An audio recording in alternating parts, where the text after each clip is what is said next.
I'm going to test my audio and see if.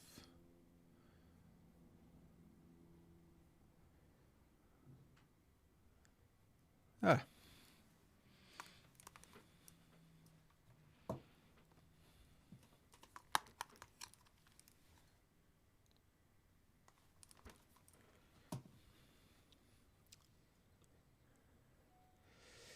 Hey. You guys are here. Phyllis. Good morning, Phyllis. Good morning, Soraya. Soraya, I owe you a I don't know, you texted me and I did not text you back or something like that, or emailed me. Anyway, I apologize for not getting back to you. It is as usual. It has just been really crazy busy. So good to see you too this morning. Glad you're here. I'm going to get set up a little bit here first before I get started. Make sure that I have all the buttons working.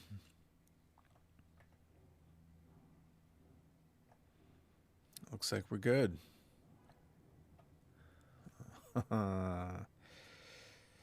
Oh, goodness. It is raining in California, and whenever it rains, my energy level just plummets for whatever reason. I don't know if it's a change in pressure, barometric pressure, or whatever. I would not do well in the Northwest. My my mind wants to shut down completely and take a nap all day. All right.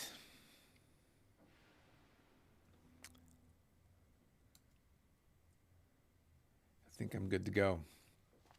So, happy Thursday. It's good to be here. Going strong, feeling strong. It's a lie. I am tired. This is Thursday, live critique. I've been doing these critiques and plan to continue doing them on Thursdays at 11 a.m. Um, if you want to get any information about these critiques or future classes or other things that I'm offering, make sure you go to dabbleon.com, dabbleon.com, and there should be somewhere on that front page that invites you to subscribe to my email list, whether it be for more information about classes or otherwise. I need to make that more clear, more apparent, and hopefully I'll get to that today. But make sure you sign up for my email list so that you get any announcements as they come out. These Thursday critiques are meant to be for you. So anybody that has an image, painting, drawing, collage, abstract, figurative, whatever you're up to. If you have an image, you're free to email those images to me at dabbleon@gmail.com.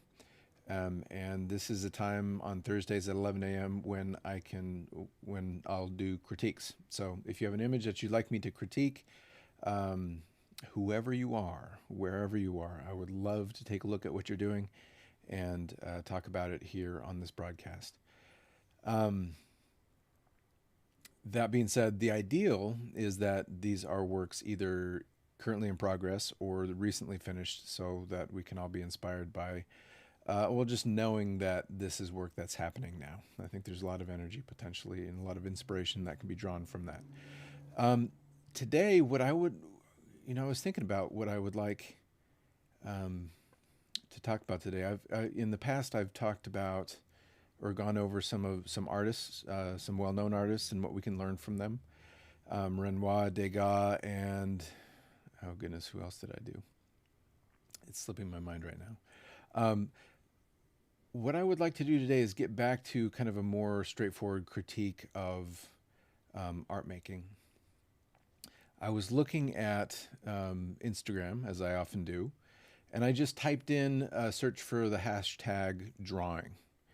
And sometimes I just like to flip through what people are posting in these different areas. And I was I noticed once again some one particular problem that tends to reoccur in a lot of drawings.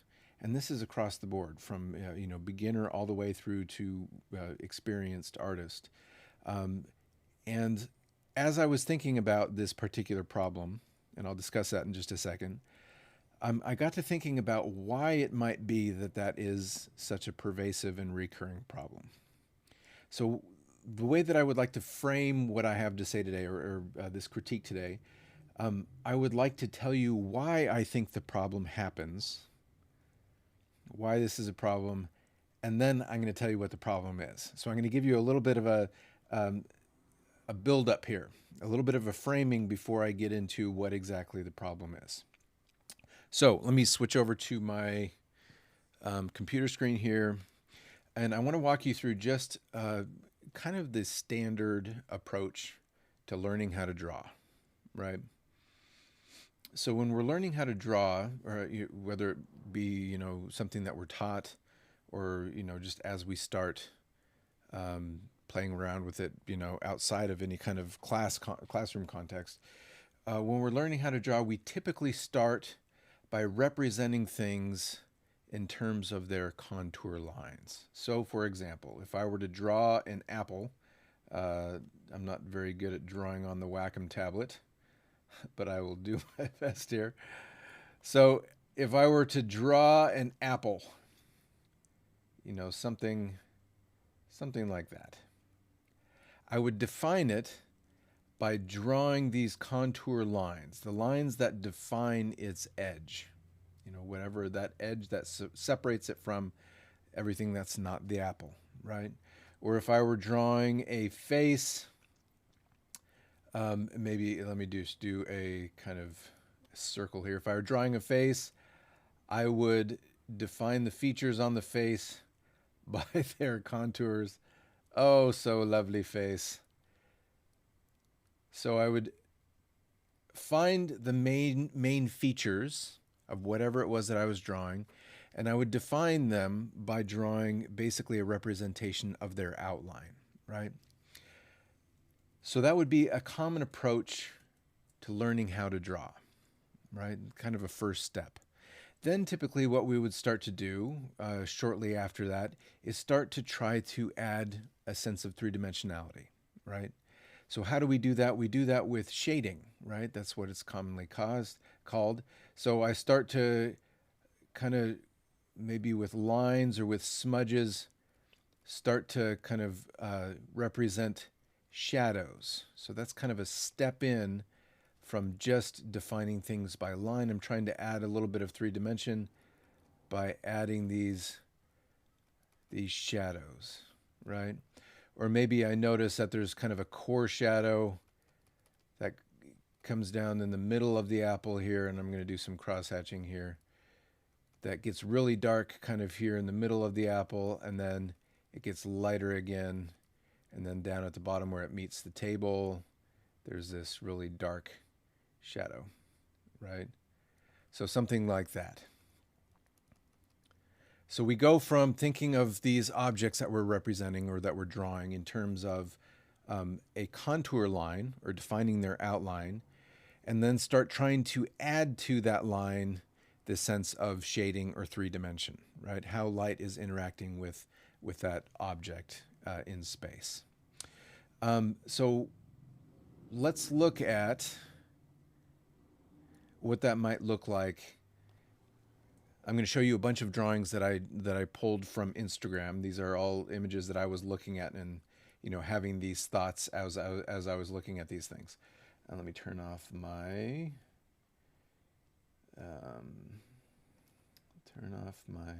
notifications so you don't see those popping up. All right, so this would be kind of a pretty straightforward drawing. So this is kind of where I was talking like this at this stage, right? So the drawing is very reliant on these contour lines around the face that define that edge, right? Really strong contour line, really dark, and kind of graphic in that regard, right? These dark lines that go all the way around the face that define the basic contours of the main forms of the earlobe. We see dark lines that create the shape of the hair, and then within the hair there are dark lines that define these separate strands or clumps of hair, right? So it's all very much reliant on and focused on these really dark contour lines and defining form that way. And then this artist is just starting to experiment with adding shading. There's a little bit of shading. We see a little bit of hatching going on here to add a shadow. The artist noticed that there's a little shadow underneath the nose. There's a little bit more color on the lips. There's kind of a shadow on the bridge of the nose and the eye. But it's kind of tentative, right? It feels like, the majority of the representation of this face relies still on that contour image. And then it's just kind of experimenting, kind of poking at the possibility of adding that illusion of 3-dimension, right? And this is where this is why I think this problem that I'm about to talk about, this might not have been the best way to frame it, but hopefully, ultimately, it will make sense why I went about things this way. All right. So this would be another example of a drawing where, a lot of attention was paid to contour lines like the outline of the eye, the basic outline, the bridge of the nose, and the outline of the nostrils, the outline of the lips. See how that lips feels like a really solid shape? That could be because there's lipstick or, a color on the lips that makes it really defined. But my suspicion that it's also because that a lot of attention was paid to that shape and defining it with this contour line, and then also the line between the lips. The eyes are really well defined, the eyebrows, the hair is kind of scribbled in, and again, very reliant on the contour line. And then there's this kind of hatching and shading that feels like an attempt at 3-dimension, but it's not quite 3-dimensional. It still feels very much like a line drawing, like outline contour lines. So this would be another example. This obviously more, more sophisticated, better craft. There's the artist is more, obviously more experienced with an anatomy and just basic rendering skills. Still, there's a pretty heavy reliance on these contour lines, right? So along the tops of the shoulders here, the nose, the lips, there's the hair. So these all these contour lines that kind of define the edges or outlines of these main forms are what create that representation. Now in this one, there is a little bit more of attention paid to the whole shape of the hair, right? That whole shape and how that is interacting with light as a volume, right? So there's a whole shadow area, right? That's kind of blocked in, and then a whole highlight area. So there's a very simple highlight shadow relationship there that's starting to create the sense of a volume of hair, right?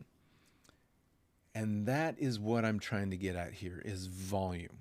So I feel like we start with these line drawings, real simple representations that rely on the contours, and then we start to kind of poke at the idea of adding shading to get a sense of 3-dimension. But the way that we're doing it is basically just kind of an extension of that original contour line, right? We're not thinking really about the big picture, about how a light source is interacting with a volume. So the way that I thought it might be a good way to describe this is that we're getting form, we're getting a sense of 3-dimension, right? There's 3-dimensionality. There's like there's change. There's some kind of sense that I'm attempting an illusion that goes beyond the flat surface, right? But it all kind of sits still on the surface. It's like somewhere in between 3-dimension and flat. Let me show you a couple more that I think have this same problem. So here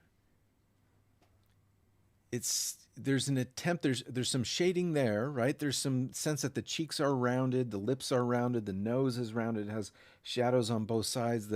There's some shadow around underneath the eyebrows and underneath the eyes. There's a shadow kind of underneath the chin, but it still feels very flat. There's some three dimension. There's a suggestion that there's an attempt being made to make it look three dimensional, but it still feels very flat. There's not a sense of it being a volume that occupies space. Has like volume is the right word. That's what I keep on coming to. Is there's no volume. There's three dimension, but it's not filling a space. It's almost like a relief sculpture that comes out maybe 2 inches, but it doesn't have that mass, that volume in space. Let's look at a couple more examples of this. So in this case, let me zoom in on this and hopefully you can kind of see. So there are these local attempts, right? There's kind of a shadow here and then the highlight on the top of that fabric. So there's this sense of like there's the fabric, the line of that swoop of the fold, and then, a little shadow being made right there. And then the fold right above it is basically just a thicker line. And there is kind of that, like the sharp edge, that crease, and then it gets softer down here at the bottom as it kind of flows into the fabric. But there's this maybe, there's a sameness to the highlight. It's like, this is shadow, this is highlight, this is shadow, this is highlight. They're all treated basically the same, right? So it's this this localized three-dimensionality, right? On a small scale. Again, it's like it's a relief sculpture, right? There's not a sense that it's this volume in space.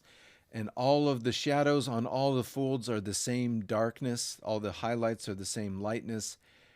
And it just feels more like a texture than a volume. It doesn't feel like this is wrapped around a volume like a body with bones and mass and structure underneath it. It's just kind of this undulation on the surface.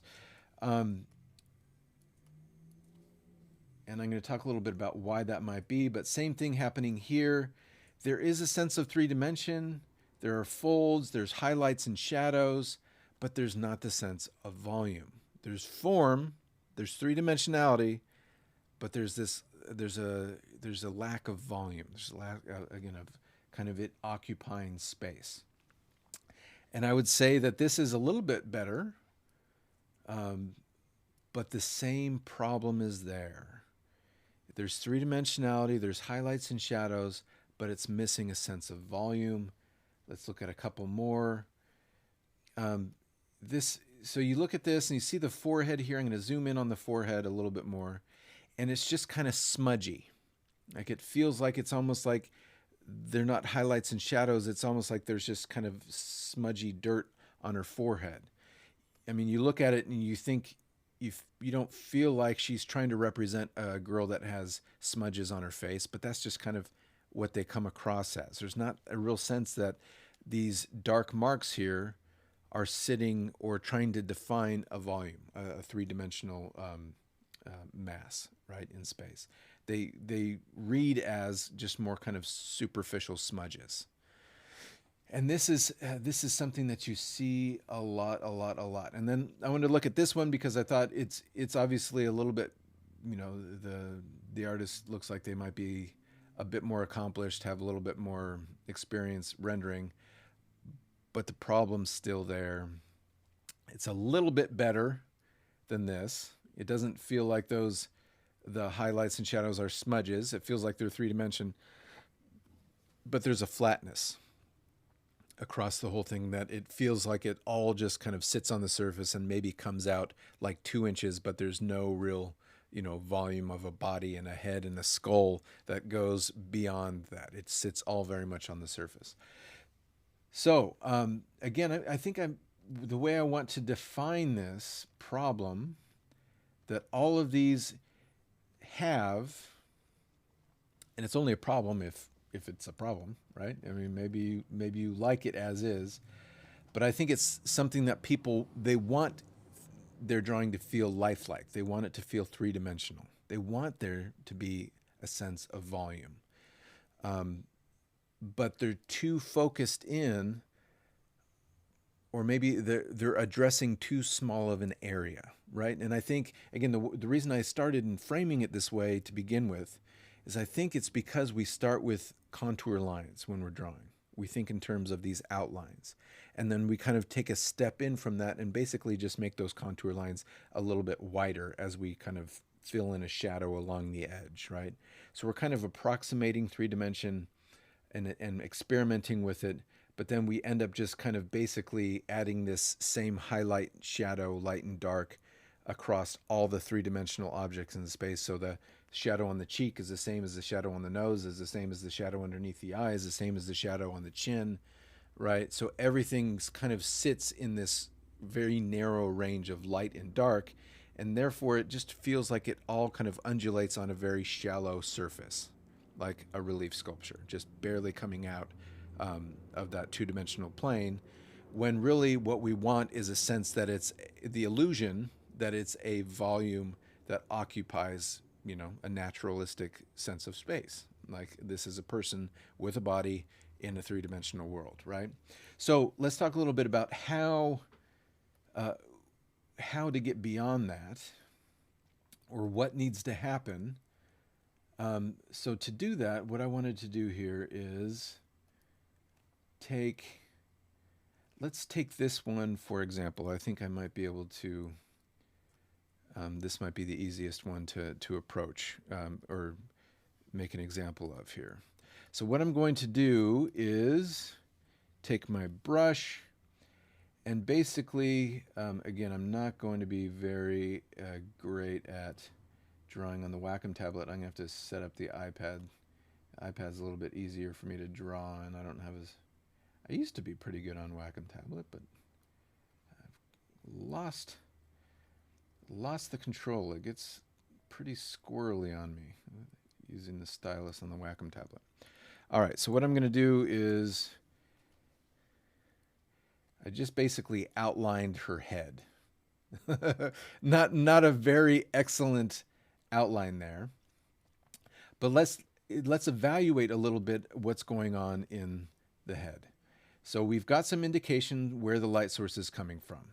There's shadows on both sides of her nose. There's a fairly strong shadow underneath her nose.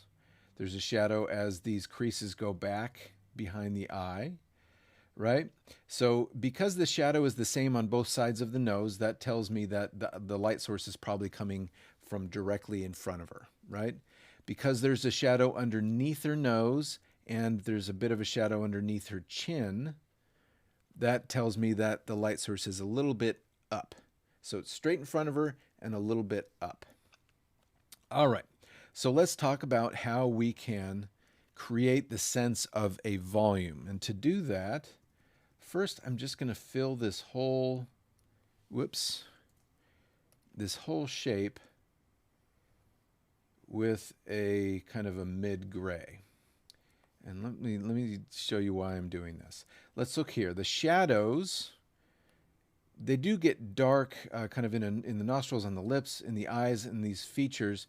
But if I were to take the eyes, eyebrows, all these main features off of the face and basically imagine it were just a surface of clay and I smoothed all those features out.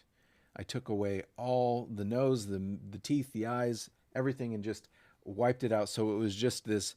her skull was just like a big ball, like as if you wrapped like fabric or plastic around the whole thing and pulled it tight, and it was just like, a continuous surface without any of those features, okay? So that's kind of what I'm after. And then I'm going to choose a value, a shade of gray, that is kind of in between the darkest and the lightest, kind of just right in the middle. So that's how I got to this, right? So nothing too light and nothing too dark. Now I know I'm going to erase around the edges here so I can be a little bit more precise. Oh my goodness. I'm going to have to figure out how to do this in a way that doesn't look quite so childish, this, this drawing. Hopefully, this will make sense and it won't look quite so ridiculous when all is said and done. But I'm going to erase out the edges here to try to make my point a little bit clearer. Okay, so I've got this kind of shape of the head, and I've already decided that the light source is coming from in front of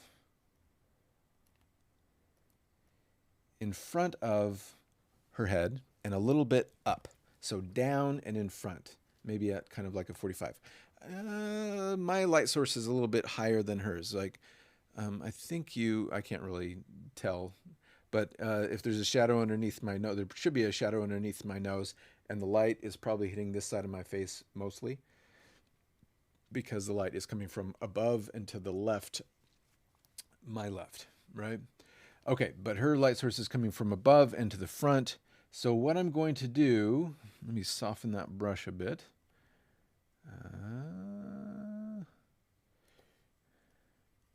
Okay, so what I'm going to do is, if that light source is coming from in front of her and a little bit above, that means if I want a sense of volume,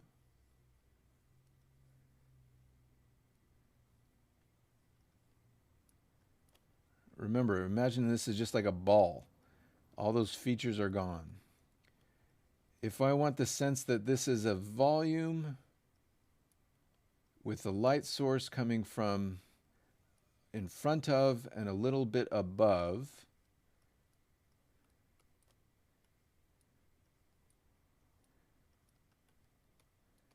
I need it to be something like this, right? And let's see, what I'm going to do is put an alpha lock on that layer.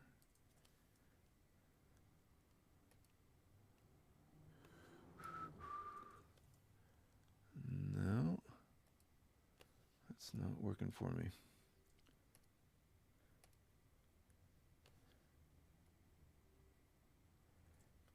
Okay.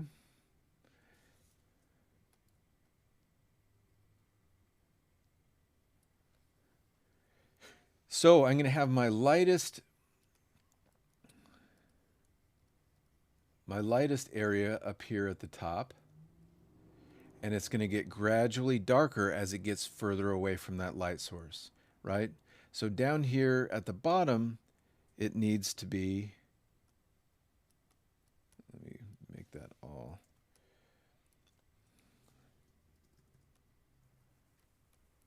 It's going to be quite a bit darker. And up here at the top, it's going to be getting a little bit more light, right? Now, if we were to take one step in level of detail, I could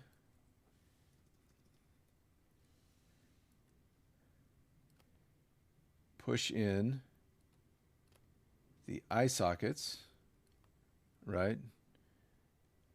Anyway, I'm not going to go there. Never mind. Take that back.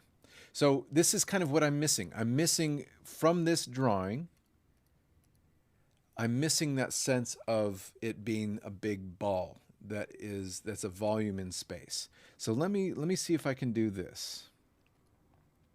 If I were to make this a multiply layer.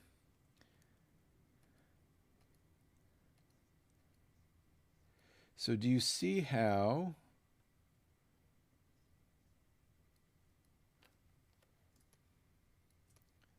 I didn't do the neck, but do you see how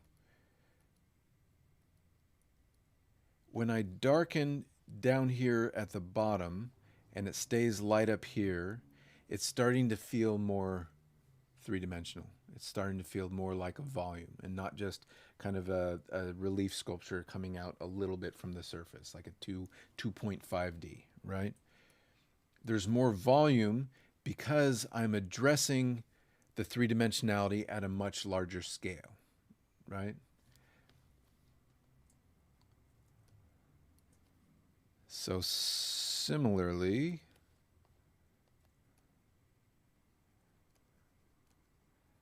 I would want all the rest down here. Now it could be that the skin on her chest and on her neck is lighter than the skin on her face, right? Skin on her face is getting more sun, perhaps.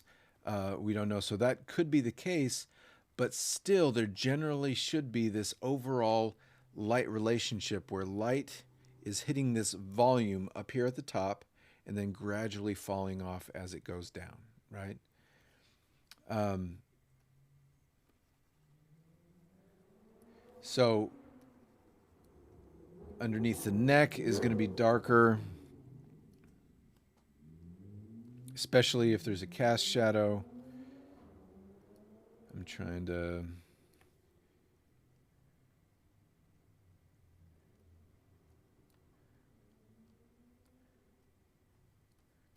So the light is coming from above.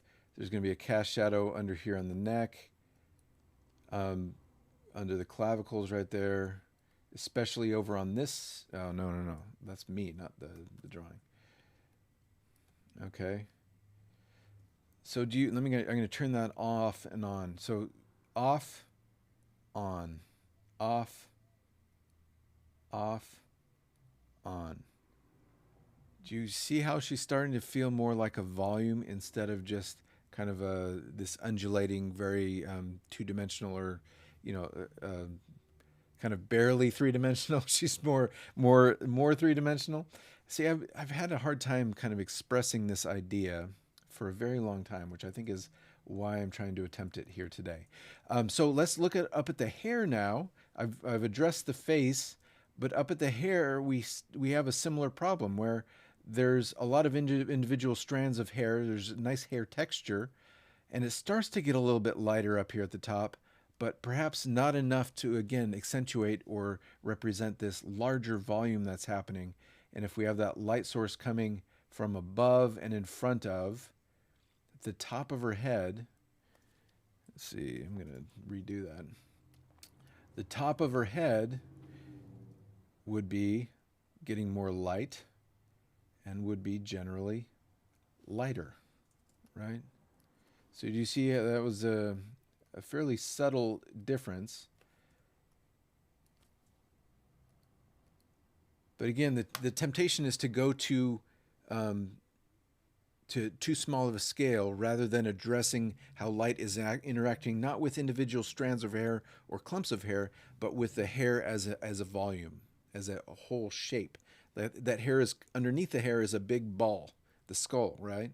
And we need to get a sense of the volume of that skull if you want the head to feel three-dimensional. Whereas the tendency is to want to address the highlights and shadows on a much smaller scale on clumps of hair or individual hairs. And that's when it starts to feel more like more flattened out and not like it's sitting on a volume. Okay, so I'm going to turn these off and on a couple more times here just so you can see the difference. This is off, this is on, this is off, this is on, and then the hair, turning that highlight on and off just to get a sense that the same highlight or same light source that's hitting the top of the forehead, the top bridge of the nose, the tops of the cheeks is hitting the top of the head as well, the volume there. All right, so I want to choose my, okay. So let's take a look at this right here. Now, what this kind of comes down to is light logic. And light logic, well, what all of this is light logic.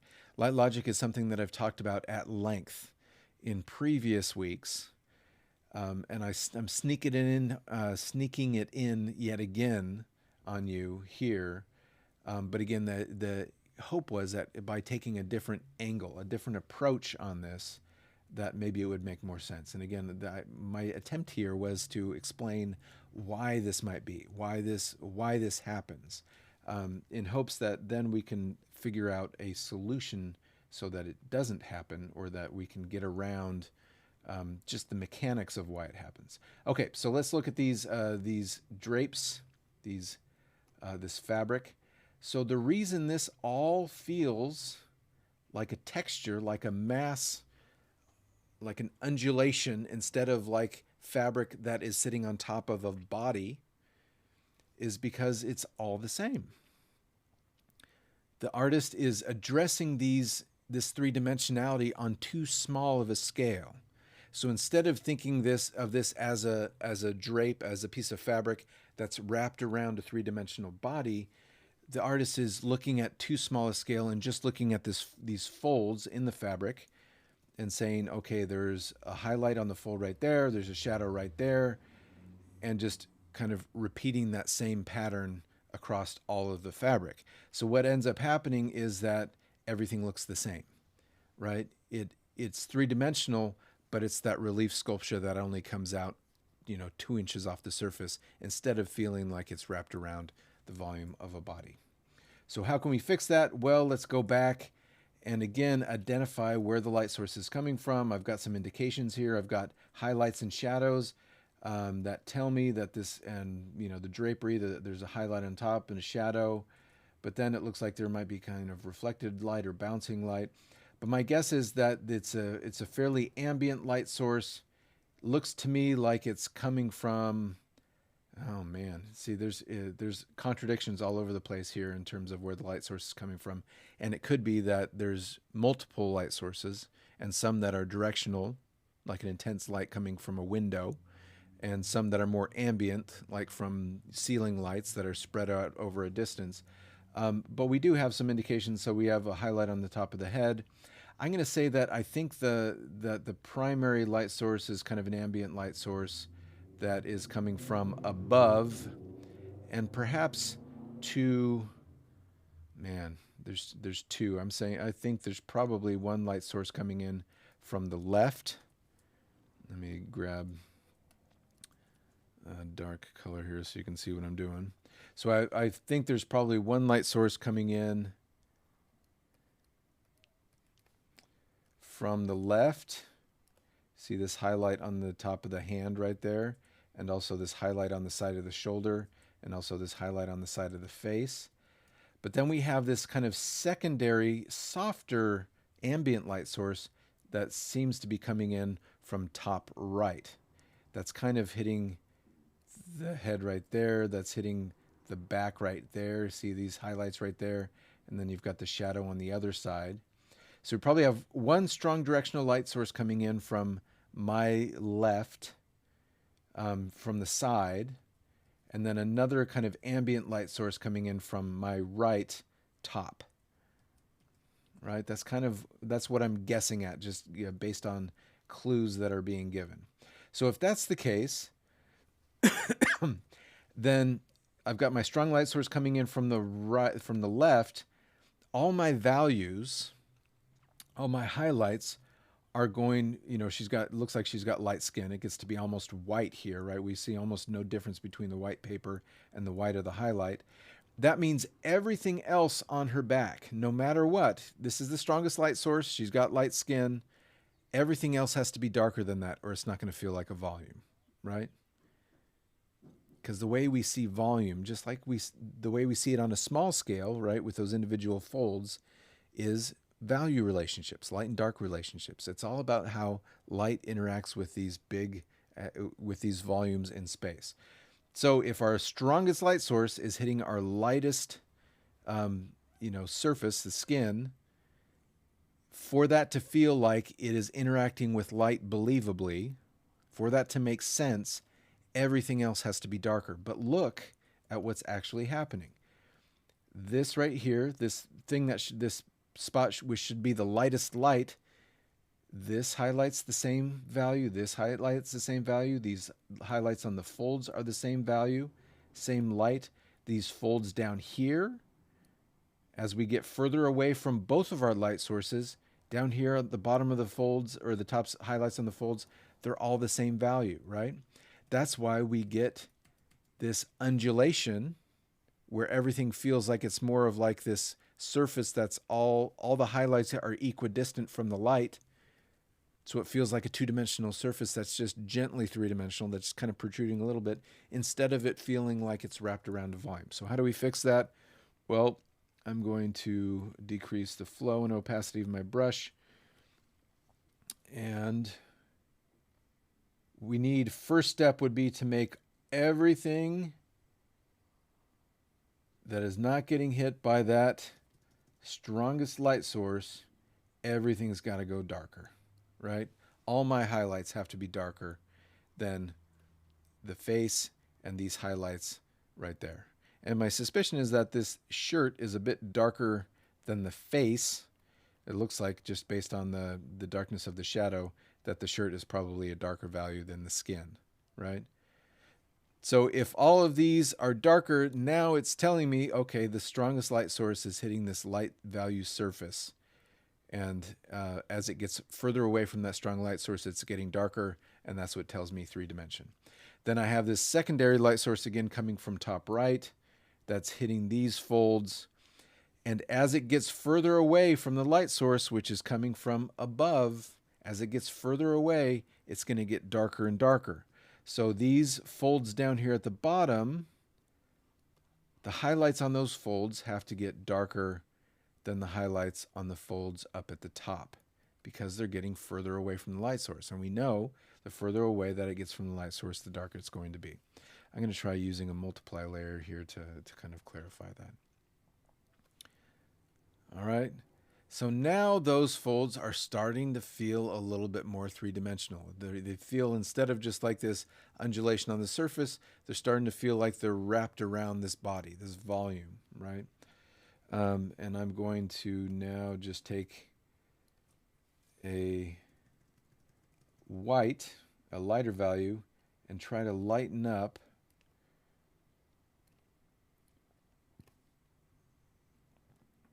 not as light as the light on the side of her face, but these areas that are closer, these parts of the fabric that are closer to the light, are going to be lighter than the parts of the fabric that are down lower, sitting lower on her body. This right here, let's see, I'm on my brush. Opacity is pretty high. Oh, but you know what? That's what the problem was. Okay, so if I add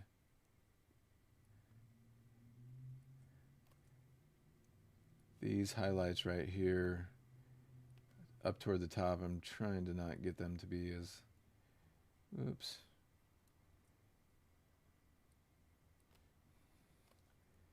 They need to be lighter than these down at the bottom. But you notice the ones that I just put in are getting to be as light as the side of the face, and then they're flattening, they're making her back feel like it's now trying to come forward and compete with this other light source. All right, and then down here at the bottom, if I have this really bright highlight coming from the strong light source coming in from the left on the side of her arm, the side of her face, I'd also have a highlight on the side of this dark black dress area as well. Or that's not going to feel like it makes sense. Anyway, I'm not. What I wanted to avoid here is getting too much. I can really easily slip into getting into the weeds on light logic. But I wanted to avoid that. Okay, a couple more things. I just wanted to clarify some of these things. Maybe that's going to take too much time. Hopefully that makes a little bit more sense. I'm going to go on and off. Let me erase a little bit of that here to clarify what's going on.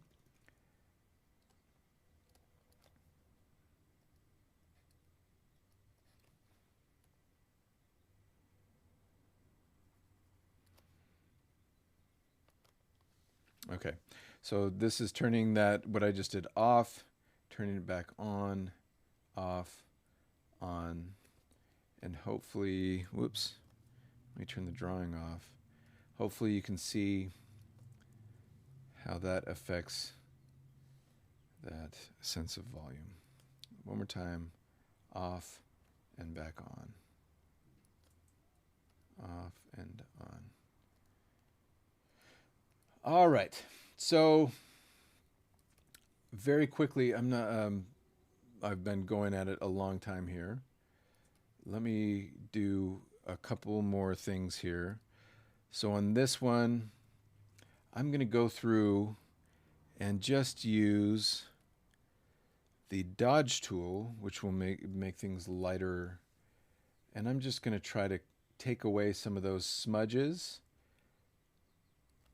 to clarify how light is hitting the head. Actually, I'm going to undo what I just did. Okay, I'm going to duplicate that so I can do a before and after. Okay, so what I'm going to do here now is basically what I've just done with the other drawings, but I'm going to do it directly to the image. So what I'm doing here is I'm looking at the drawing and I'm trying to clarify the light and dark relationships, the value relationships, the highlight and shadow relationships at a large scale. So thinking about how light is interacting with this, not as these features on the head, but rather thinking in terms of how light is interacting with this volume, this the skull, this ball, right, in space. So I'm going to take this and the lights, highlights, and shadows that she's given me here in the hair and elsewhere are telling me that the light source is coming in from top left, my top left. So it would be hitting most up here on the forehead. This cheekbone right here is going to be hitting right there. Right here, you see how this just feels smudgy instead of feeling like a highlight and shadow relationship that makes sense? Well, that's because your highlight, your light source is coming in from top left. You'd be getting a fairly strong highlight right up here on the side of the nose, right? And then kind of on the bridge of the nose right there, we'd be getting more of a highlight. This whole area would be getting more of a highlight. So do you see how like just lightening that whole area, this whole top area, clarifies everything else because we've established how light is interacting with that larger volume instead of thinking about how light is interacting on a smaller scale on these little undulations, right? It's that I think it's because we're focusing at too small of a scale, and we're doing that, we're focusing on too small of a scale because we start our context for this drawing is basically we're expanding a contour line drawing, right? Which is focusing on on a very small scale, right? On just basically the outline of those main features or shapes, right? And that's what I'm trying to get at here. It's like, why is it that this always happens? Why is this something that is so prevalent? And I think again that it's because we are coming from having learned how to draw, starting with contour lines, rather than thinking in terms of these big highlight and shadow relationships at the scale of these volumes. Okay, let me do a little bit more here, and I'm going to use the burn tool to make these areas at the bottom of this ball. So all of these little highlights down here at the bottom, they're further away from my light source, which is top left. This whole side of the face is curving away from the light source, so it's going to be darker. I'm not talking about little individual features or eyes or whatever. I'm talking about this as a ball, right? This whole side of the face, that whole side of that ball, as it curves away from the primary light source, has got to get darker. Same thing, these little highlights and shadows on the hair, they're going to be lightest up here when where it's closest to the primary light source. And as they get further away and curve around the volume of the head, they're going to get darker. Same thing on the hair. These little bits of hair, if we want it to feel like those bits of hair are sitting on the volume of the head, they've got to follow the same light logic as I've established with the rest of this volume. As they curve away, as they sit on that volume and go away from the light source, they've all got to get darker. If my highlights on those bits of hair are the same lightness as the highlights on here, where that's getting direct light, then it's going to feel like they're at the same orientation or the same relationship to the light, and everything's going to flatten out. All right, same thing with the ear here.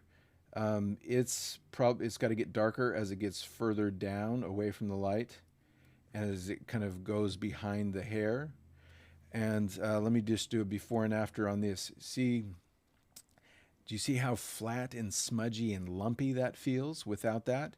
And then going back here, now those little imperfections, the moles, the little smudges, the gentle shadow under the cheek, it starts to feel like it's sitting on a head, a volume, instead of just kind of sitting on this undulating surface that really just feels like a step above two-dimensional. Okay, so I'm going to go back to this is before, after, before. Do you see how flat that is?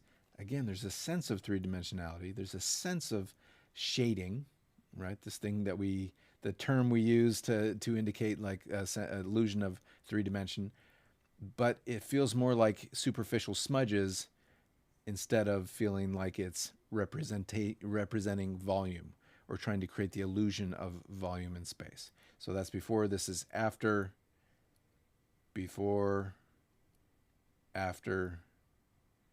So much better, right? It's like it's a relief to see that. I mean, it's a lovely drawing. That's the thing is, all the details are right. The details are right, but it's not. So it's not the details that are wrong. You don't need more details to fix the problem. Where this problem is located is at the larger scale, and that's what's so hard to teach. That's what's so hard to learn, especially when we learn how to draw coming from this direction of starting with defining things by contour lines. And then shading becomes just kind of an extension of that. All right, so let's go back to this is after, this is before. So much better. I'm going to do one more here. So this guy, bless his heart. So do you see how the highlight on the top of the, right above the eyebrow is the same as the highlight here right under the eyebrow, is the same as the highlight on here on the top of the cheek. Right there on the top of the cheek is the same as the highlight that's on top of the chin, same as the highlight right here, same as the highlight on top of the clavicles, right? They're all the same. Same as the highlights here on the ears. So they're functioning on a very superficial, like 2.5D scale. And they don't feel like they occupy or are wrapped around the volume of a skull and this underlying skeletal structure. So let me do that this same process again so you can see. I'm going to do it before and after. So I'm going to take the the dodge tool. Actually, I'm going to take the burn tool to make these areas down here darker. Change that to highlights. Nope, that's not what I wanted. Shadows, how about that? Nope, that's not what I wanted. Midtones. All right, so I'm going to make everything down here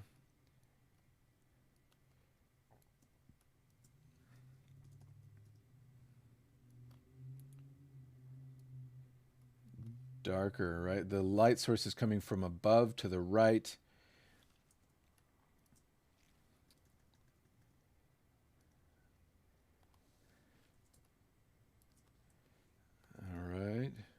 And these little, this little halo of light values behind, around his, the outline is kind of messing with the sense of three dimension as well, but I'm not going to bother with that for now. Okay, so I'm going to darken up this area down here a little bit more. Oops, I left a black spot there. All right, so let me just do a little bit. This is before and after, before, after. So just by darkening, I shouldn't use the burn tool. I should have used a brush instead. And in fact, I'm going to delete that and use a brush here instead. Give me a second here, y'all. I just did not like how that looked. So I'm going to change things up a bit just to make my point here a little bit clearer. All right, that's better. the burn tool wasn't quite the right thing to use. It was kind of making everything more contrasty and not just darkening it. Okay, so this is after, this is after, this is before. And you see how just by making everything, as it gets further away from our light source, making it darker, it makes it feel more volumetric, more like a three-dimensional volume. The last thing that I'm going to do here is on the hair. Do you see? Let's look closer at the hair. So the artist has got three-dimensionality. There's a sense of highlights and shadows on those individual strands of hair, but the overall volume that the hair is sitting on is not represented, right? It just feels like that hair kind of undulates on a two-dimensional surface. So let's take a little bit of a highlight color here.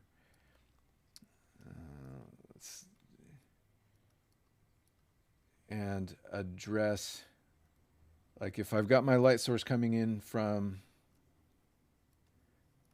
the top right here,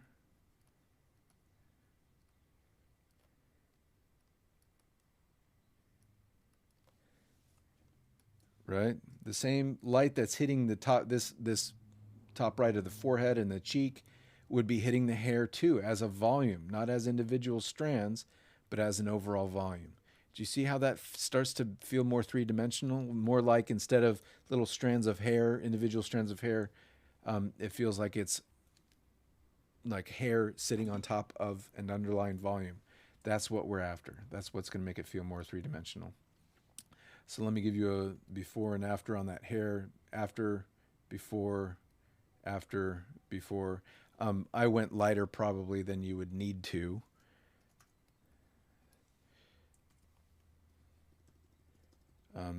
If you wanted darker hair, but hopefully you can see kind of what I'm after.